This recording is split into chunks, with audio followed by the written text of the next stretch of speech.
I found Samson and Billy just as he was opening a beer in the kitchen, and I took it out of his hands. It was something I wanted to get out of the way with the big man before the festivities really got rolling. "Follow me. I need to talk to you. Before either of us has a drink," I told him. "Ooh, mysterious," Billy said, and laughed at the two of us, the way she usually does. Billy is an ER nurse, and she's seen it all. "Come on upstairs," I said to John. "I already had a drink," John said. "This is number 2. "Come anyway." "We'll just be a minute, Billy." From my office in the attic, I could still hear the music muted through the floor. I recognized Dr. Kayla's laugh amid the indistinct thrum of party voices. Samson leaned against the wall. "You wanted to see me, sir? In your office?" He had on a funny T-shirt from his basketball team in the older men's league at St. Anthony's. It said, "Nobody moves, nobody gets hurt." "I didn't want to mix work with the party," I said. "But you can't help yourself," Samson grinned. "Can you?" "I'm not home for too long. I have to go back to L.A., and I don't want to wait on this anymore." "Well, that's a good hook," he said. "What's the pitch? Let's hear it." "Basically, Director Burns and I want you to think seriously about coming to work at the Bureau. We want you to make the move, John." "Were you expecting it?" I asked. He laughed. "More or less, of course. You've been hinting around enough. Burns looking to blackify the Bureau, sugar?" "No, not that I'd mind." What Burns wanted at the Bureau was more agents who knew the value of field work, and people he could trust, his team. If I could recruit only one person, I'd told him, John Samson would be my first choice. That was good enough for Burns. "I've already got the go-ahead from the director's office," I said. "Ron Burns wants the same things I do. Or maybe it's the other way around." "You mean he wants me?" Samson asked. "Well, we couldn't get Jerome or Rakeem or the crossing guard at the Sojourner Truth School, so yeah, he'll settle for you." Samson laughed loudly, one of my favorite sounds. "I miss you too," he said. "And believe it or not, I have an answer. I want you to come back to the Washington PD. How's that for turnaround?" "You're right about one thing. We do have to get back together. One way or the other. I guess I vote for the other." I couldn't help laughing out loud, too.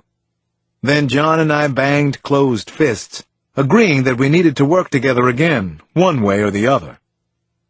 I told Samson that I'd think about his surprising proposal, and he said he'd think about mine, too. Then Samson swung open the office door and let in the music from downstairs. Chapter 78. "Are we allowed to have a drink now?" said Samson. "It's a party, sugar. You do remember parties." "Vaguely," I said. 2 minutes later, I had a beer in one hand and a rib-dripping homemade barbecue sauce in the other. I found Janny and Damon in the dining room playing 13 with Kayla Coles and a cousin of theirs, Michelle. To be honest, though, it was Kayla who drew me over. "Are you ignoring our guests?" I asked the kids. "Not these two," Janny deadpanned, with a nod to Kayla and Michelle. "No, they're whipping my butt too much to be ignoring me," Kayla said, sending Janny and Damon into conspiratorial laughs.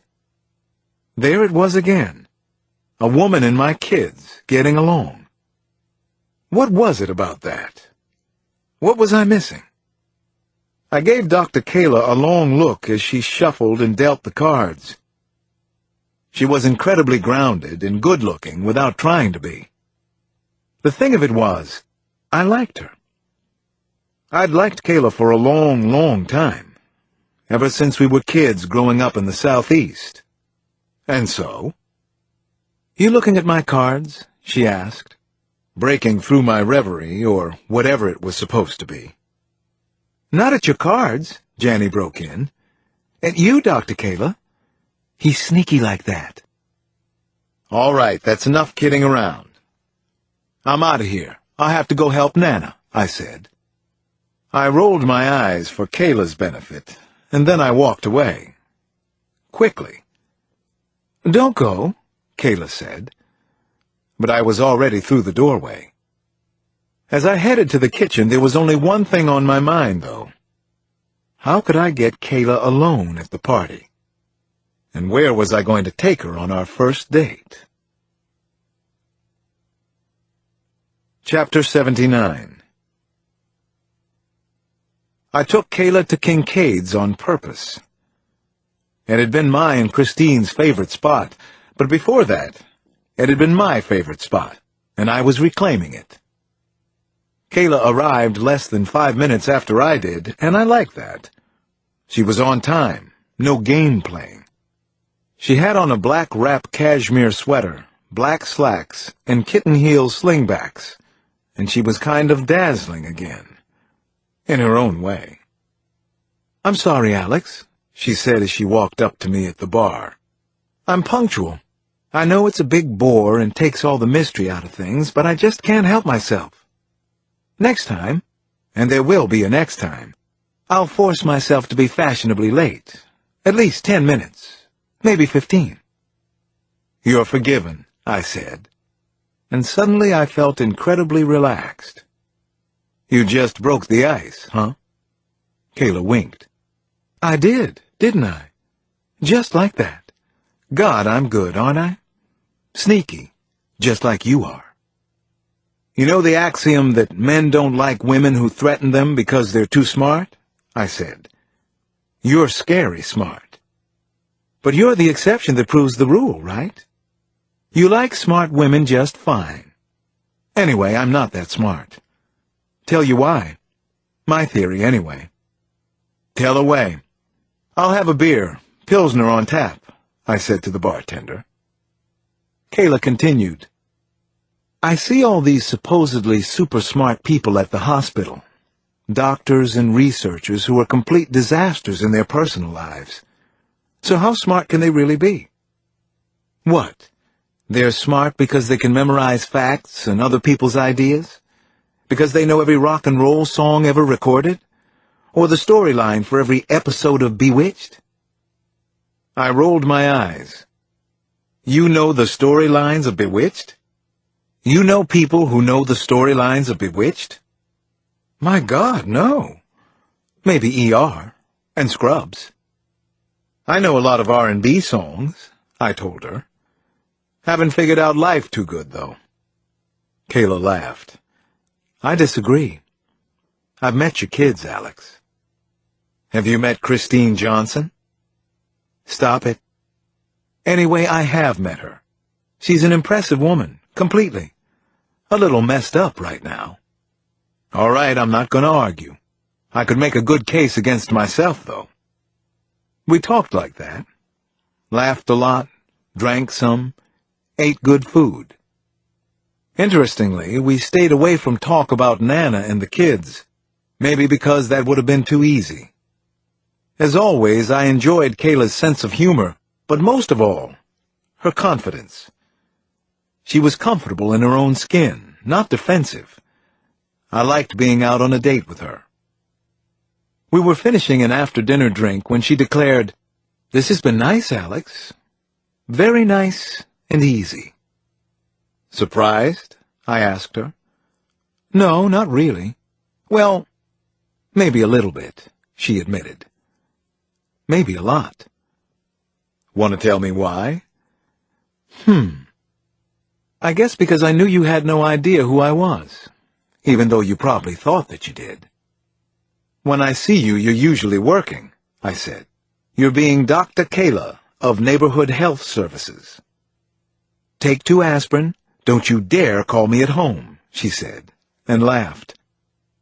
"I guess what's hard is that lots of people confide in me, but most of the time I don't get to confide back." I smiled. "You have anything you'd like to tell me?" Kayla shook her head.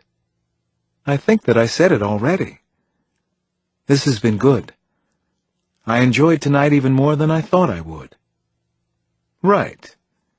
And there will be a next time. That's what you said. She gave me the most delightful wink. Wasn't I right about that? You were right. If you'll see me again. Oh, I'll see you, Alex. Of course I will. I want to see how this turns out. Chapter 80. The next afternoon, when I got back to the West Coast, the L.A. Bureau field office was buzzing about the latest in the Mary Smith case, but also about me, which wasn't good news, to put it mildly. Apparently, word had gotten around that Maddox Fielding and I hadn't exactly hit it off after he replaced Gene Galetta. The Bureau-LAPD relationship had always been tenuous, more functional on some cases than others, and this was a definite downturn. The general gossip/debate, from what I gathered, was about whether or not Agent Cross from D.C. had waltzed in with nothing to lose and then cavalierly screwed things up for the LAPD. I let it bother me for about 5 minutes. Then I moved on. Mary Smith, a.k.a. the Hollywood Stalker, a.k.a. Dirty Mary, was turning out to be one of the busiest, fastest-moving, and fastest-changing murder cases anyone could remember. Even the old hands were talking about it, especially now that there was a little controversy mixed in with the moments of dizzying mayhem. Another email had arrived the morning I got to town. I hadn't seen it yet, but the word was that this one was different, and LAPD was already scrambling to respond. Mary Smith had sent a warning this time, and her message had been taken very seriously. We gathered in the 14th floor conference room, designated weeks ago as the Bureau's Mary Smith Nerve Center. Photos, newspaper clippings, and lab reports lined the walls. A temporary phone bank sat along one side of a huge cherry table that dominated the room with both its length and width. The meeting was to be run by Fred Van Allsburg, and he breezed in 10 minutes after the rest of us got there. For some reason, his late arrival made me think of Kayla Coles and how she liked to be punctual at all times. Kayla believes that people who are habitually late don't have respect for others, or at least for clocks. Fred Van Allsburg had a dusty old nickname, the Stop Sign. It dated back to a United States Central American heroin corridor he'd shut down in the late 80s. From what I knew, he had done little of note since then except climb the bureaucratic ladder. Having worked with him now, I had no more respect for him than the job required, per his rank and seniority. I think he knew that, so it caught me off guard when he started the meeting the way he did. "I just want to say a few things before we get going," he began. "As you all know by now, we're quasi on our own where LAPD is concerned. Maddox Fielding seems intent on going it alone if he can, and he's outdoing himself at being a huge pain in the ass. Isn't that right, Alex?" A knowing chuckle went around the room. Heads turned my way. No comment," I said, to more laughter. Van Allsburg raised his voice to quiet everyone. "As far as I'm concerned, we keep our lines of communication open, and that means full and timely disclosure to LAPD on anything we know. If I hear about anyone doing any petty withholding, they'll find themselves back in fingerprints on their next case.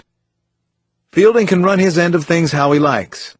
I'm not going to let that compromise our own professionalism. Is that clear to everybody?" I was pleasantly surprised by Van Allsburg's response to the situation. Apparently, he had allegiances of his own, even if it meant sticking by me. We then moved on to Mary Smith's new email. He used the conference room's projection system to put the message up on the big screen where we could all see it. As I read it through, I was struck not by what she had written, but by what she seemed to be saying to us. It was the same thing I'd noticed before, in her earlier messages, but much plainer now, like a steady drumbeat that had gotten louder over time. "Come and get me," she was telling us. "Here I am. Just come and get me. What's taking you so long?